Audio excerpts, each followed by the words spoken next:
Hey everybody, it's me Jill and welcome to Jill Informed.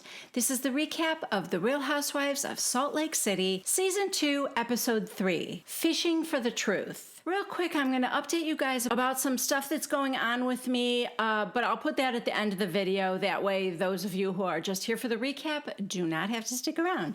All right, so this episode opens up with Seth and Meredith FaceTiming, and Seth is in Mississippi. Yeah, I wonder if he's going to try and get her to move to Mississippi now. I think he knows he blew it, right? Because he tried to get her to move to Canton, Ohio so hard, like they almost broke up their marriage over it. And months later, now he's located in Mississippi. So I think if he ever wants her to move to where his job is in the future, it's going to be a very hard sell. So like I said, they're FaceTiming and he says, "Let me look at you. Are those your real eyes? I don't think I've ever looked into your eyes before. I was always looking at that investment on your chest." Guys, is it any wonder why I struggle to understand this marriage? How are these two people meant for each other? I don't quite get it. All right, then we do a quick check-in with Beauty Lab and Laser. Business is still booming. We also pop in with the new housewife, Jenny, and future housewife, Carlin. Favorite new character this season, little Carlin. The two of them are in the car together, and Jenny's asking her, "How was school?" Carlin, "We had a spelling test today. It went pretty smooth." Jenny goes, "Did you get 100%? And Carlin's like, "I think I did." You know she did. Come on. She probably corrected the teacher on something. She goes, "I think I did. And also we got a freebie." They asked, "What was the definition of blah, blah, blah?" And Jenny goes, "Oh, the definition isn't blah, blah, blah." And they had a little laugh over that. Back at Beauty Lab and Laser, Heather and her business partner, Dre, are talking about this expansion that they're going to do. They're looking at this new building, and Heather's like, either we go hard and keep doing this, or we just kind of hang back and enjoy how business is doing. But I think they're going to go hard because Heather says, and this is such a good point, but I have never thought about it this way before. Since everybody's working from home and they're having all these meetings on Zoom, people are kind of just staring at their own reflections all day long and noticing all their flaws. So it's caused her business to really pick up. I never would have thought that. I would think it a non-essential business, and those kind of businesses, might not make it through a pandemic, but apparently striving for perfection is recession-proof. So yeah, doing even better than she did before COVID. So Heather FaceTimes Whitney, and she tells her that she met with Jen, and Whitney's like, "Oh, how did that go?" Heather's like, "We laughed, we cried, we ended up best friends again." And Whitney goes, "Oh, geez." And so Heather asks her where she is with Jen. Whitney, "I don't know. We just had a really bad year last year." Then you guys, we see this montage of Jen just screaming at Whitney, "Shut the f*** up!" Heather thinks that Jen is in a place where she wants to make amends and, be at peace. And Whitney goes, "I'll give it a try." Bling, bling. Okay, next we are with Jen, Lisa, and Jen's friend, Carrie. And they're going riding on snow bikes, which basically looks like a tricycle, but instead of wheels, there are skis, 3 little short skis. And, actually kind of looks fun. Jen says she wanted to try it because it was something different. There was this little mogul, and Carrie did it first and jumped over it perfectly. And then Jen did a little hop over it. And then Lisa comes up to it and stops at the last minute. Yeah, she doesn't want to go over it. I'm reminded about how slow Lisa went around the racing track last year. Anyway, in Jen's confessional, she said, "Come on, Lisa. If we die on the mountain, at least we died doing something we love. You literally just tried it 8 minutes ago." Oh, well, at least they died doing something they loved for 8 minutes. So when they're done, Carrie very adorably says, "I'm sorry I can't join you guys for coffee because Bravo didn't invite me." No, she just says, I'm so sorry I can't join you for coffee. And they're like, oh, yeah, us too. Bye. Lisa's like, let's have a drink, girl. And Jen goes, yeah, hot chocolate. So they sit down to chat. Jen says that Sharif is going back out on the road now. He's going to start recruiting again. But that all those months he was home during COVID, she really kind of got used to it. Although Sharif is not one to just kind of sit around. And so he's been doing all these like home improvement things, I guess. She's like, Sharif just keeps going to Home Depot and like doing random things around the house, like getting on a ladder, and I think it'll be good for him to get back out on the road. So Jen tells Lisa that she's planning an outing adventure for the girls. She thinks it's time for them to all get together and get out of their comfort zone. So she's like, are you up for it? And Lisa goes, maybe. What do I have to do? And Jen's like, well, wear warm clothes like snow gear. And I need some statistics from you, like weight, height, eye color, hair color, your full name on your ID. So Lisa's like, what is this? And Jen finally says, okay, it's ice fishing, but don't tell anybody else. Why? So they don't die from excitement? Ice fishing? Really? The only thing that I could imagine worse than sitting still for 9 hours trying to catch a fish would be doing it in the freezing cold, with the fear of plunging to my death in the icy waters below. So Lisa said, why do you need all the statistics? Yeah. Why do you need eye color and hair color? Truly, I think she just needed the weight so they don't fall through the ice. So Lisa asks her who all is coming, and Jen said, Whitney, Heather, Jenny. I haven't heard back from Meredith yet, or Mary. Time out. So she invited everybody except Lisa? Like, if she invited everybody on a group text, why wasn't Lisa on that group text? Why is she just finding out now? Anyway, so after she says that she invited Meredith, she said, yeah, I texted her, and Lisa said, I'm glad you invited her. I hope you two can get back on track. Oh my God, you guys, Jen's confessional is so good, but it also kind of makes me mad because I have got competition for imitating Meredith's voice. Take a listen. Yeah, I'm super irritated with her because it's like, when I think that I've apologized for everything possible, no, Jennifer, there's something else. I have one more issue we have not discussed. What? So then Lisa asks her, have you heard back from everybody yet? And she said, not Mary. I sent her a text. Jen says that she and Heather talked and that she just has to earn her trust back. Lisa takes this long pause. Cool. You know Lisa doesn't like Heather. In her confessional, Lisa said, I don't understand those two. They each hate each other, but yet there's this weird attraction. I honestly don't get their friendship. Then Jen asks Lisa, how are you with Whitney and Heather? Lisa, with Heather, I do think she's completely manipulative. With Whitney, I tend to dance with her because I think she just wants to have a problem with me. I don't love that. She thinks I think I'm better than her, and I have never said that. Jen just hopes that everyone can get to a better place out in the middle of a frozen lake. Next, we're having lunch with Mary and Robert Jr. Is Mary awkward with everyone? Even her son? She's such an odd person. They're in this place where you order your food and then you go sit down. And the food comes out, and it's grilled cheese sandwich. So Robert Jr.'s about to take a bite, and Mary goes, did you bless your food first? Come on, it hasn't been that long since we've been out to eat. You've lost all your table manners. Oh, God. In her confessional, she says, I always tell him to wear a Jimmy. Well, what now? What does this have to do with lunch? I say, I don't want you coming home with your thing all purple. And he goes, Mom. And then Mary goes, I say to him, oh, hey, I just say no. Just because they look pretty on the outside doesn't mean they're pretty on the inside. She is paranoid about STDs. I think I know why I think she looks so crazy in this confessional. It's because such crazy things come out of her mouth. Like, okay, fine, have the talk with your son, or better yet, let his father do it, but whatever. Like, stop already. This is only season 2. This is like the second or third time that she has talked to Robert Jr. about getting diseases from girls. It's weird and it borders on obsession. So now she's making him lead the prayer to bless the food. And it goes a little something like this.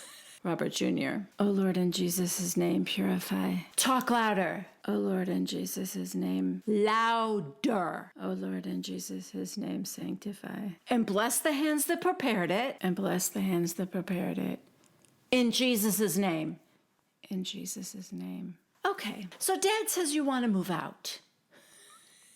Yeah, I'm sure he does. Tell me the truth. Do you want to move out? Can't imagine why. Robert Jr. goes, sometimes. Mary, why? Just for your independence? Like you want your freedom? Robert Jr., yeah. Mary, so how are you going to pay your rent? Robert Jr., I haven't figured that out yet.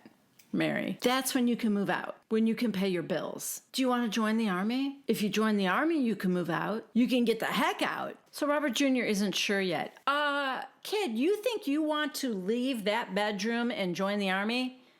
Newsflash, you do not. Your bedroom is amazing. Oh, I guess Mary wants him to join the army. I thought she was like threatening him. No, she wants him to, because Robert Sr. was in the army. Mary thinks he'll love it. He's got his own Smeg refrigerator in his luxurious, oversized bedroom with Gucci bedding. You think he's going to love sleeping on a cot and getting up at 4 a.m.? No. Oh. In our confessional, Mary goes, he's going to love it. He's going to jump out of planes. He's going to go underwater. I don't know what he's going to do. He's going to have to maybe drown a little bit, but who told Mary this was what the army was like? Robert Sr.? Did he drown a little bit and jump out of a plane? Is that why he was afraid to leave Florida when the pandemic hit?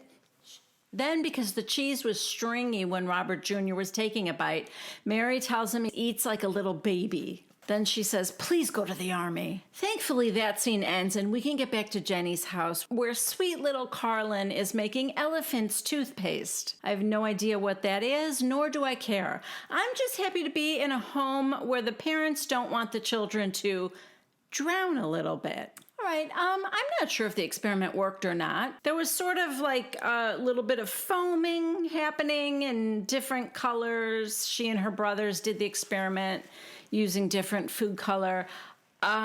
Is it actual toothpaste? I don't know. Elephant's toothpaste, don't know why it's called that. I don't think they did anything with it at the end of that experiment. But Carlin and her brothers cleaned up the entire kitchen while Jenny and Dewey went to go sit down in the other room. So as a mom, that's a success. Jenny and Dewey are talking and Dewey's like, we have great kids. And Jenny said, yep, we really do. Dewey, I think we should have more children. Oh, dude, get over it. Leave her alone. At least he's having this conversation without the children present. Jenny goes, you know how I feel about this, right? Dewey, yeah, I want more kids. Yeah, she doesn't. Okay, now, let me just say that at this point, I just thought Dewey was being obnoxious because his wife clearly doesn't want more kids and he does, and I feel like he's pressuring her, and that's wrong, as she is the one that has to actually give birth. You know, I think he just needs to let it go. Then, in her confessional, Jenny tells us that when she and Dewey first got married, they wanted to have a big family, but she had 9 miscarriages and 3 C-sections. And after Carlin was born, the doctor told her that it was very dangerous for her to have any more children. As she's telling this, my blood is boiling. That this man, who supposedly loves his wife, would risk her health and the health of their baby to put her through this again after 9 miscarriages. Oh my God. So Jenny's like, I'm older now. I just can't. She's acting like it's just because she's older. No, I don't care if she was 22. If the doctor told her it would be dangerous for her to have another child, you don't have another child. You have 3. Be grateful for the 3 that you have, Dewey. So I looked into it, and I think there's a solution to this. Well, that solution better involve you carrying the baby, Dewey, because Jenny's body has been through enough. Seriously, though, in her confessional, Jenny said, Dewey is a doctor, and I know he knows how dangerous this is for me, so when he pressures me, I just feel like he's being heartless. Yeah, that's hard to get past. Yeah. Let's move on. We're at Heather's house, and she is helping her daughter, Georgia, with her ballet shoes. She's like sewing her toe shoes. She's got a recital coming up. And her oldest daughter, Ashley, has senior showcase, I guess. That's like, she said it's as important as like her senior prom. And the showcase is where Ashley like shows off all her best dances as the drill team captain. Heather asks Ashley about going to church. I think she asked her if she thought she would go to church when she's in college. And Ashley's like, I don't really see that happening. And I don't see myself ever going back to the Mormon church. In her confessional, Heather said, my kids grew up like militant Mormon, but she's happy that they're making their own choices now. Her daughter, Georgia, said that she feels like she's very spiritual, but she's worried because she hasn't been to church in so long. And her youngest daughter worries too because she would like to go back, but she thinks it's too late. And Heather said, it's never too late. I'll go back with you if you want to go back. And she's like, just so you know, like, I don't want to go back, but I want you to know that you're supported by me no matter what. You don't have to do anything by yourself. Okay, next we are at the Marks Chalet with Meredith and Brooks. It looks like she's setting up for a home party where she's like displaying clothing and jewelry. I don't know if this is stuff she sells in her shop. I think she has a boutique or something, right? Can't remember. That was last year. And Brooks is like, this is great. All of this just screams Meredith. Blazer, blazer, blazer dress. Then we see the many blazers of Meredith Marks. Bravo does a montage. Oh no, poor Teddy is back in that big blue loofah sweater. Wait, is he wearing it off the shoulder? How chic.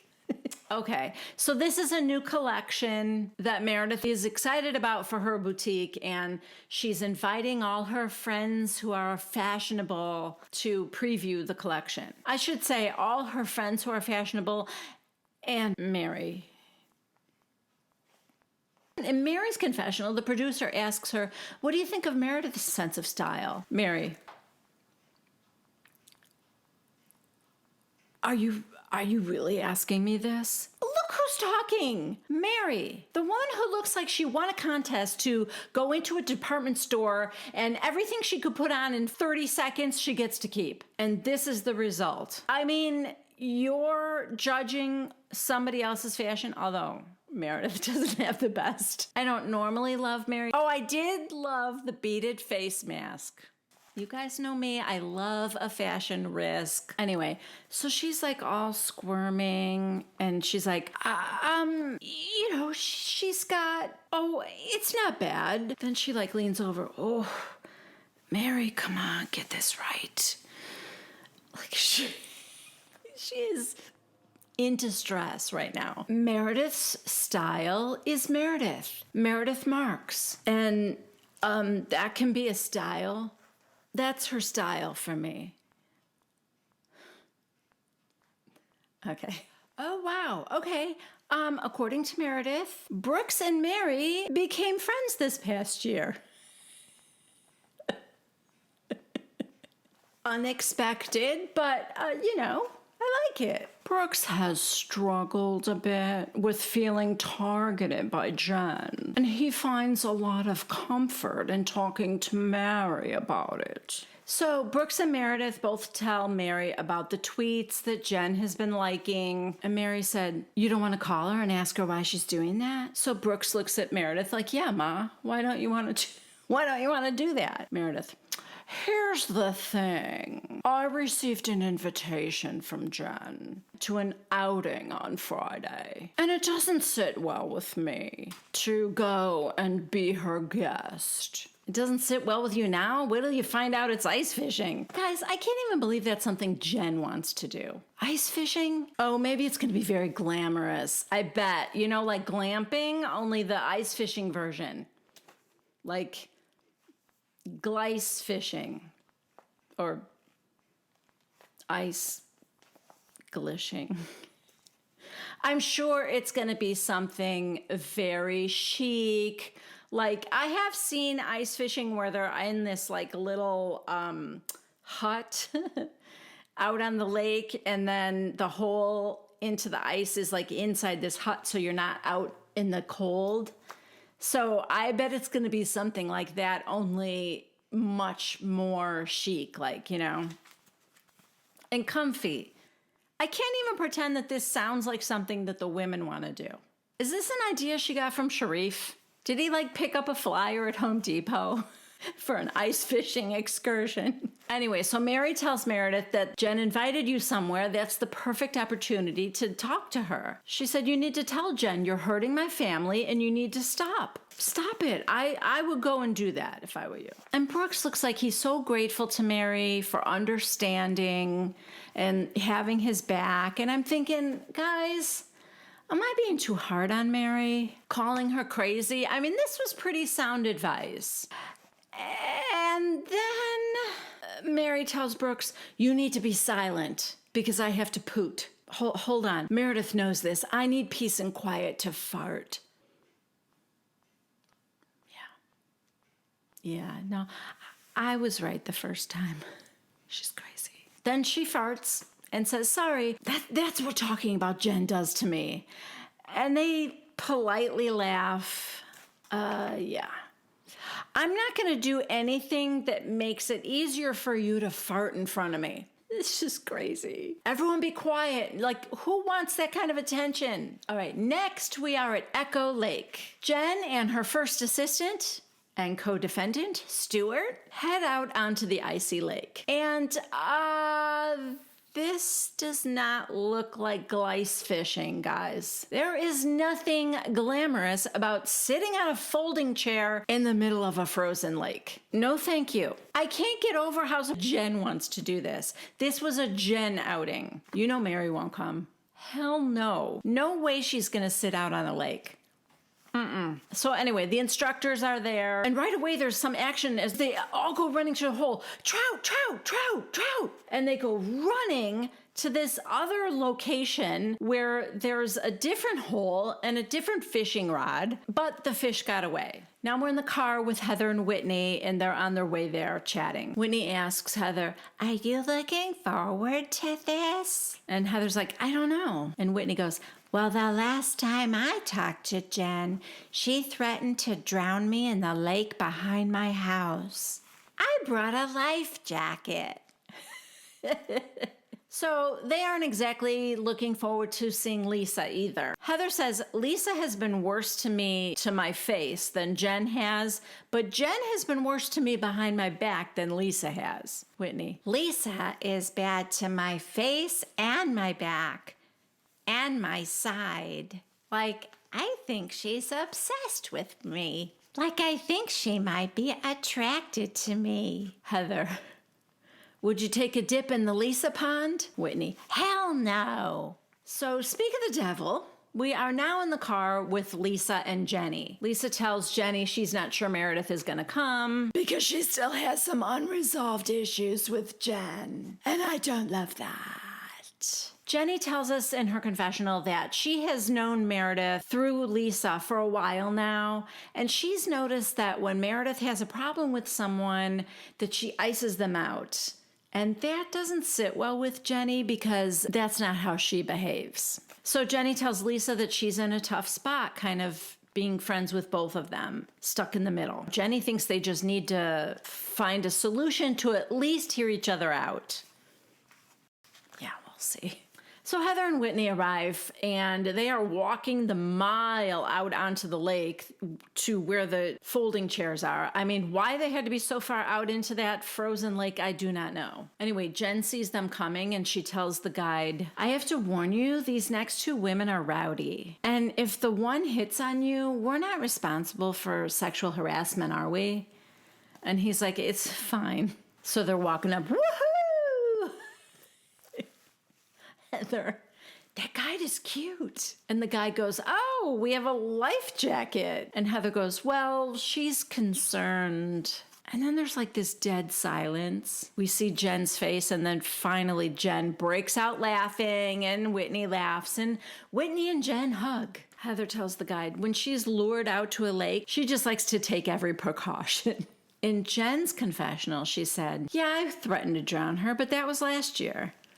I'm Zen Jen now. So Jen and Stuart have brought all these trophies for the women because they're going to have competitions like best dressed, most fish caught, stuff like that. Heather tells Jen that she has to leave early. She's like, yeah, I've got a hard out because it's the showcase thing for her daughter. Heather said she has to present her. So Jen understands because Jen used to be on the drill team herself. Hell yeah, I was on the drill team. Right face, left face, hand salute. Quarter face, left face, hand salute. The hand salute will get you every time. About face, what? Yeah, I about faced.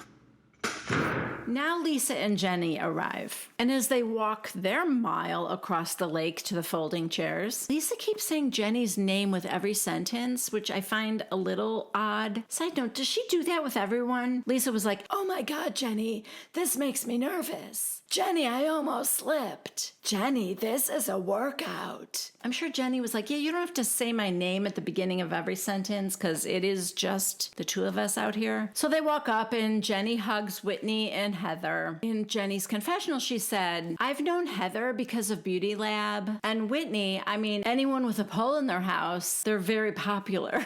Lisa hugs Whitney and Heather.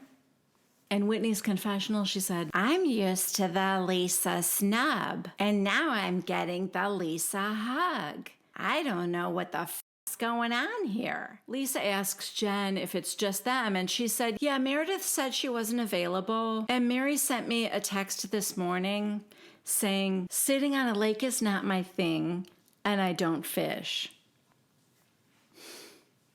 I knew it, you guys. I knew it. I can't even picture Mary sitting out on a frozen lake in like a little like lawn chair with her like houndstooth hat. No, I can't picture it. Okay, we get a little ice fishing lesson from Heather. She goes, you see these fish right here? This is like by where the chairs are. Those are perch. They're not as valuable. Those holes over there, that's trout. Okay, not as valuable? What? Are they selling the fish after they catch them? Are these ladies like going into town and trying to sell what they caught? It does, however, explain, trout, trout, trout. It actually happens again, and this time they go running and the guide lets Lisa reel it in. Oh my God, Meredith Marks has just arrived. As she is making the mile hike to the folded lawn chairs in the middle of an ice-covered lake, the music is so ominous. It's hilarious.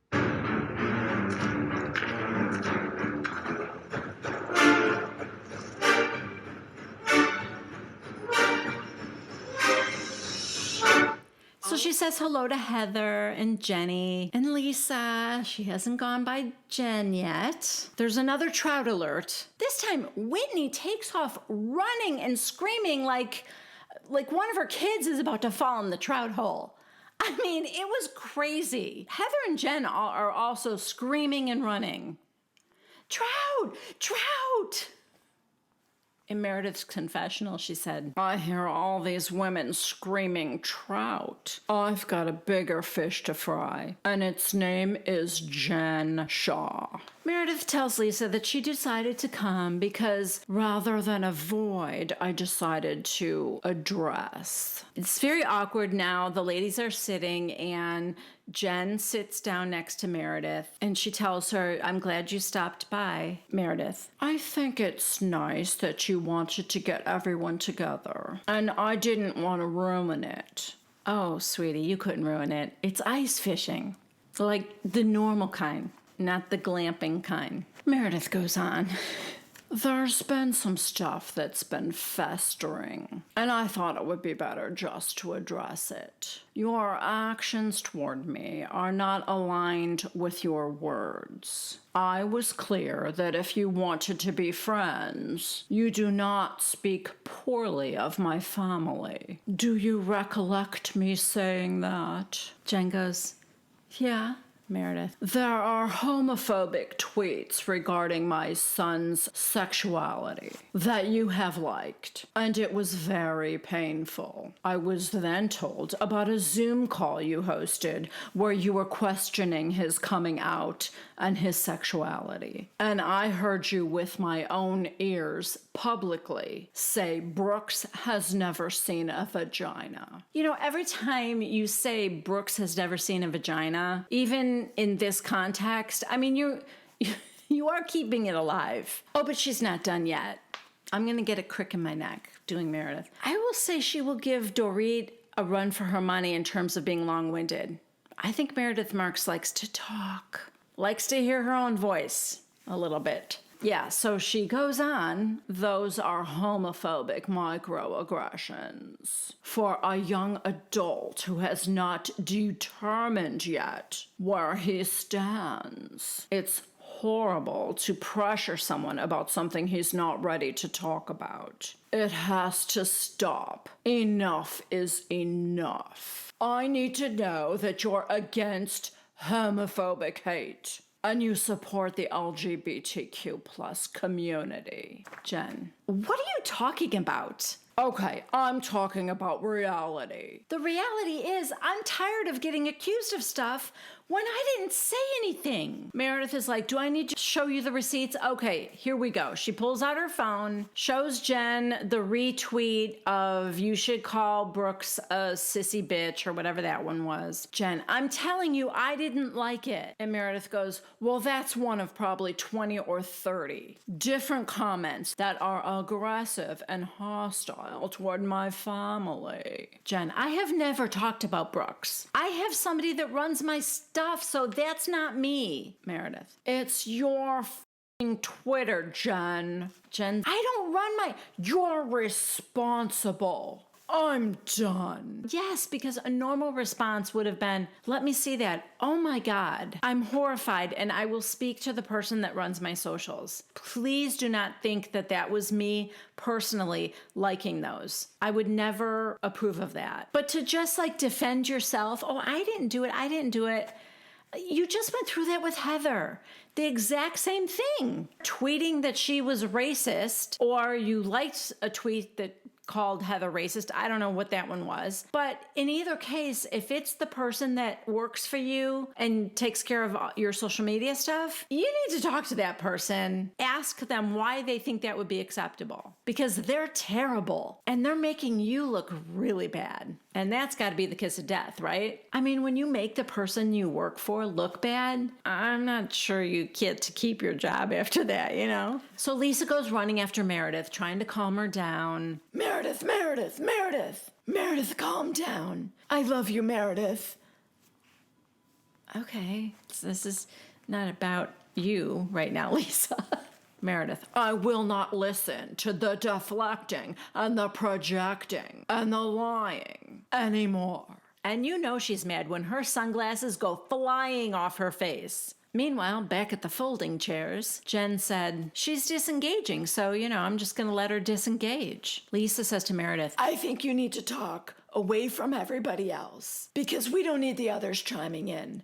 Jen, come here, Jen, come over here. To be fair, Nobody said a single word. No one chimed in, except for Lisa.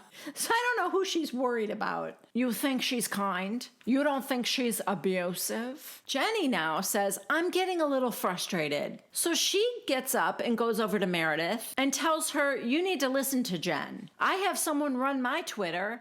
And Meredith goes, I do too. But the first thing I say to them is, don't like anything mean about someone else. Jen is now boo-hooing about how she's been nothing but supportive to Brooks. So if that's true, Jen, weren't you shocked then to see some of these ugly comments that were liked on your behalf under your Twitter account? I mean, aren't you outraged at the employee that did that? Don't you sympathize with Meredith? How you would feel if Meredith liked a nasty comment about Sharif or Omar? You'd be pissed. Heather's like, Jen, go over there and talk to her now while Lisa is advocating for you. Now's your chance. Jen's like, I tried 1,000,000 times. Heather's like, I know, but then try right now and then it's not on you because at least you tried. So now Jen walks up there and Jenny says to Jen, do you want to be friends with Meredith or not? And Jen said, yes. Jenny, then you two need to shut the fuck up and listen to each other.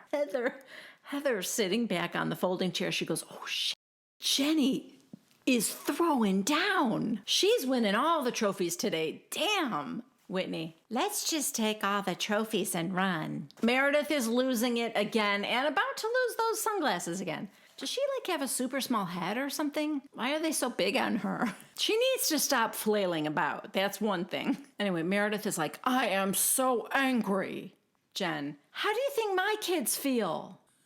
I will say this, that stopped Meredith in her tracks because she was stunned. Like, what are you talking about? So she goes, what did I do to your children, Jen? And Jen goes, well, how do you think my kids feel when Brooks is out there saying, oh, I've seen parts of that woman I've never seen before? Or, oh, I saw her vagina. Meredith, Jen, you highlight this over and over. And Jen goes, Meredith, that's not true. Meredith, I'm out. I'm done. She doesn't tell the truth. So we end this episode with Meredith's confessional. Jen is incapable of seeing beyond herself. What about me? My kids are hurt too. You're either going to acknowledge what you did wrong and try to do better and move forward, or just get away. Oh, I'm sorry. We actually end with Jen crying. Everyone just wants me to say I'm sorry. You cannot keep blaming me for every issue on this earth.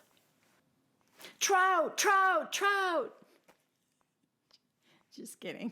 All right, that is it for me. For those of you who stuck around, I think I'm going to put a question in the community tab. It doesn't work on an iPad, but if you guys are watching this on your phones or computer, not your TV. Side note, nobody should ever be watching me on a big screen TV, okay? This face was not meant for high def, just saying. Smaller the screen, the better. But if you're watching me on your computer or your phone, if you go to my channel homepage, Jill Informed, where you can see like my banner and the videos, there is a tab that says community. And under that community tab is where I post things. Like I just posted a picture of Whitney recently. If you saw it, you saw it. That is where I am going to post a question to you guys and ask you, well, wait, I'm getting ahead of myself. First, let me just say this. My husband retired earlier this year, and I know I've been on this like retirement tour and going different places, but we are going to be relocating at the end of November. It's a big move. We're moving to South Carolina. I'm not even gonna tell you where exactly yet because we don't know yet. Yeah, it's it's a big, long, whatever. We sold our house and we have a closing date and we are moving at the end of November. So while we were showing the house, I had to take down all my equipment. I had to take down the big green screen, and that's why I haven't had that lately. Now it's just going to be a matter of packing up a house that we have lived in for 18 years and is going to be a big job and a lot of work. I've been watching YouTube videos like crazy for like packing hacks and do we use a pod or do we use a mover? All of it is a lot. If any of you have any recommendations for me, go ahead and leave it in the comments, because we are just in the process of getting some quotes from different movers because we don't know exactly where we're going. We are definitely going to have to store our things for at least a little while. That's why I'm thinking something like the pods would be a good option. But there are also moving companies that will store your stuff. So I don't know. We're going to have to look into that. If you guys have a great experience and you want to recommend someone that can handle like a long distance move, that would be great. All that is to say that my filming schedule is going to be sparse, unfortunately. And I hate how behind I am on Beverly Hills. So what I'm going to do is under that community tab, I am going to post a little kind of a poll question and ask you guys if you would like me to jump ahead and just recap the reunions so that I'm more current with them. And even then, guys, I still might get behind because I feel like this like packing and stuff is kind of a full-time job. I'm also sort of like weeding out, decluttering, and deciding what to try and sell, what to donate, all that kind of stuff, what gets thrown away. It's a lot. It's a huge process. I know everybody says that, but the truth is it is one of those like major life things that they say are the most stressful things that people go through in life, and it really is. So I think it would be better if I was somebody that moved often, because I think I would kind of have a routine. Like I said, it's been 18 years. It's a long time that I've been in this house. And I was also a lot younger 18 years ago. So yeah, this is a lot of work. So the question is, do you guys want me to jump ahead and do the reunions? And then I'll go back and pick up all these episodes because I know there's a lot of really good stuff coming up. Or do you just want me to keep plugging along and go in order? But by the time we get to the reunions, it's going to be really, really a long time from now. And I know in the grand scheme of things, like, you know, when people go back and watch old seasons, they won't even remember I was late. But I know it's been hard for you guys. You've been so patient with me. And I know it's been kind of hard not to be able to talk about stuff that's happening right now currently with me. So anyway, that'll be out shortly. Do you guys want me to skip to the reunions or to keep going in order as I have been? Okay, I guess that's it. As always, thank you so much for being here. If you haven't subscribed yet, please consider doing so. And if you liked this recap, please give it a thumbs up. I appreciate it. If you're ordering from Amazon, please go through one of the links in the description box below. That also helps me. And yeah. That's it. Thank you. I love you guys. You're hilarious and funny, and I love the comments, so please keep them coming. And I'll see you next time, whenever that is. Okay, love you guys. Bye.